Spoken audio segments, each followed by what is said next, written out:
খালার মান এত, খালার সাথে মায়ের মতো বিহেভ করলে রাসূল বলেছেন বড় পাপ পর্যন্ত মাফ হয়ে যায়। আর মা সবচেয়ে বেশি প্রাধান্য পাওয়ার যোগ্য। এখন যার মা নাই, খালা, ওই যে বলেছে অভাবী একটা খালা আমারও আছে, আল্লাহ যেন আমাকেও হেদায়েত করে, যাদের জন্য আমি সহনশীল হতে পারি। প্রত্যেকের কে আছেন এমন অনেক বড় পাপ করে ফেলছেন, কে আছেন এমন অনেক বড় পাপ করে ফেলেছেন, মাপ পাওয়ার কোনো রাস্তা হয়তো দেখতেছেন না। এমন একজন ব্যক্তি রাসূলুল্লাহ সাল্লাল্লাহু আলাইহি ওয়াসাল্লামের কাছে এসে বলতেছেন, আন্না রাজুলান ফাকালা ইয়া রাসূলুল্লাহ আযনাবতু যামবান কাবীরান।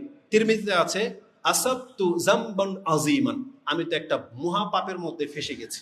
আর এই বর্ণনায় আসছে আযনাবতু, আমি পাপ করে ফেলেছি, যামবান কাবীরান, অনেক বড় একটা পাপ করে ফেলেছি, ফাহাল লি তাওবাতুন, ইয়া রাসূলুল্লাহ আমার জন্য কি তওবার কোনো মাধ্যম ব্যবস্থা আছে?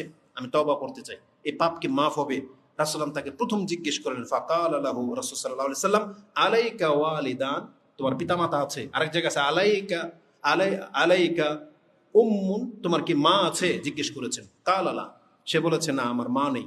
রাসূল সাল্লাল্লাহু আলাইহি সাল্লাম বলেছেন, ফাকালা ফালাকা খালাতুন, তোমার কি কোনো খালাদের মধ্যে কোনো খালা আছে? বলছেন না আমার খালা আছে। ফাকালা রাসূল সাল্লাল্লাহু আলাইহি ওয়াসাল্লাম ফাবিররাহা, তার সাথে তুমি উত্তম আচরণ করো, ইজান এইটা করলে তোমার পাপ মাফ হয়ে যাবে। ফাবির